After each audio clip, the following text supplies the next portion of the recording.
All right, so it's your boy BT, Brendan Taylor, internationally known, locally respected, back once again to give you guys some more of that world-class boxing talk.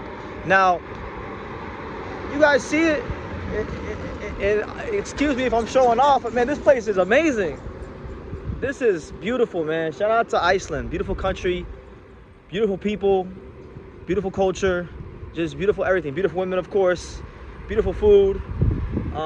I love it here, man. I wish I had more than a day, but I wanted to unpack the Teofimo Lopez, Jack Catterall WBA situation because recently they met face to face on the Ring Magazine podcast with Mike Coverdre, Max Kelvin, and the boys over there, and it's very intriguing because obviously Jack Catterall.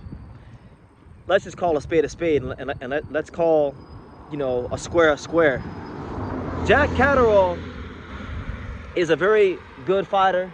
He's a crafty fighter, very well experienced. He was sparred Mayweather. He sparred Pacquiao, fought Josh Taylor, beat Josh Taylor, fought Regis Prograis, beat Regis Prograis.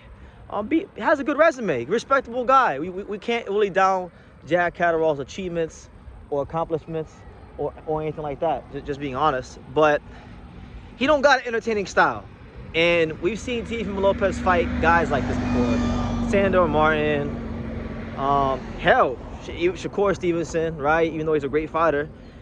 Jermaine Ortiz. He's you can say what you want about Teo, but he's probably fought more movers, more like technical fighters, more guys that you would say stink out the place than any like top name in boxing.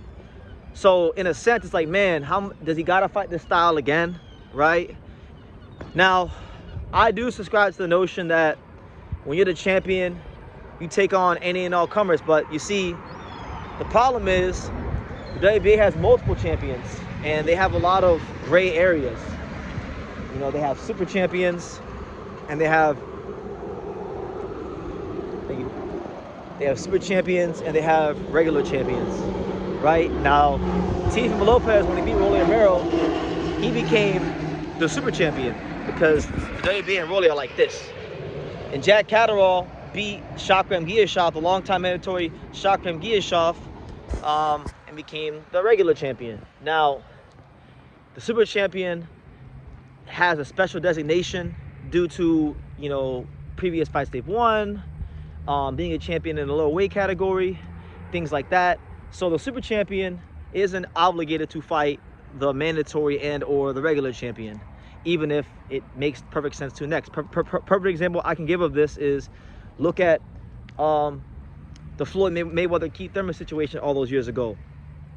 Keith Thurman was WBA mandatory, WBA #1 for years, even had the WBA belt, but it didn't matter because Floyd was the super champion, so Floyd could maneuver how he saw fit, and the WBA really didn't make Floyd have to fight anybody, fight Keith Thurman when he was supposed to, and that's a big point of contention. So it's the same thing, history in boxing, inside the ring and outside the ring, like with the politics of the sport.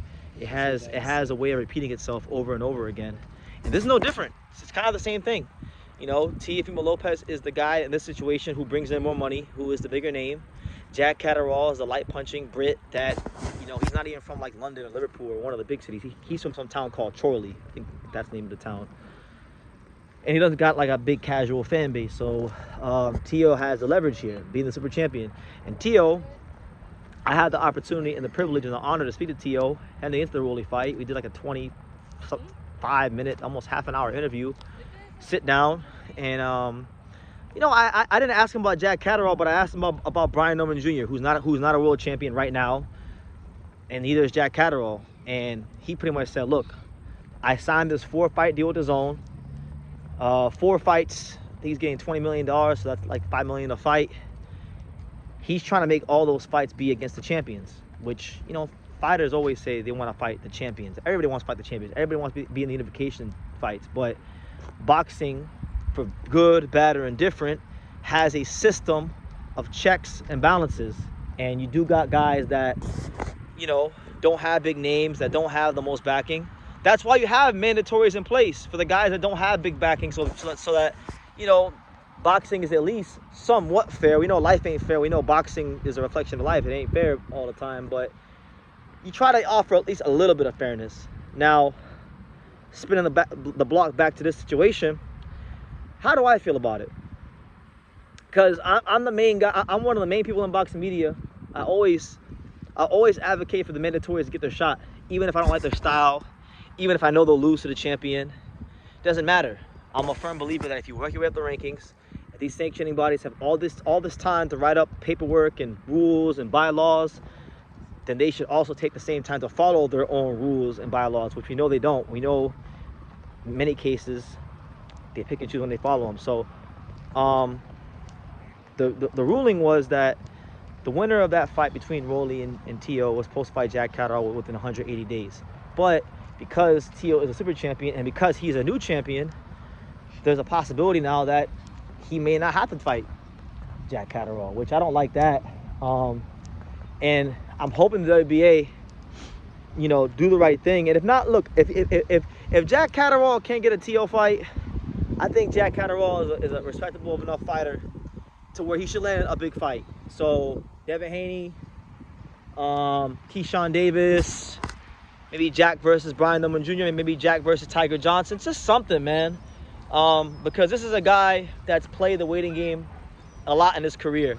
You know, he did it when he was at 140. He was Josh Taylor's mandatory, and he stepped aside so that Taylor could fight Jose Ramirez. And now he's literally a champion technically at 147 because the Gia Shaw fight was for a belt, but it doesn't matter because there's a super champion. There was a super champion before Teo, now Teo's super champion. So even with the trinket on his shoulders, in his hands, in his grasps, Jack Catterall will still have to play the waiting game. And you know, I'm not really sure what unification fight Teofimo Lopez can get. He's made it very clear that he wants to wait to the end to fight Devin Haney for undisputed.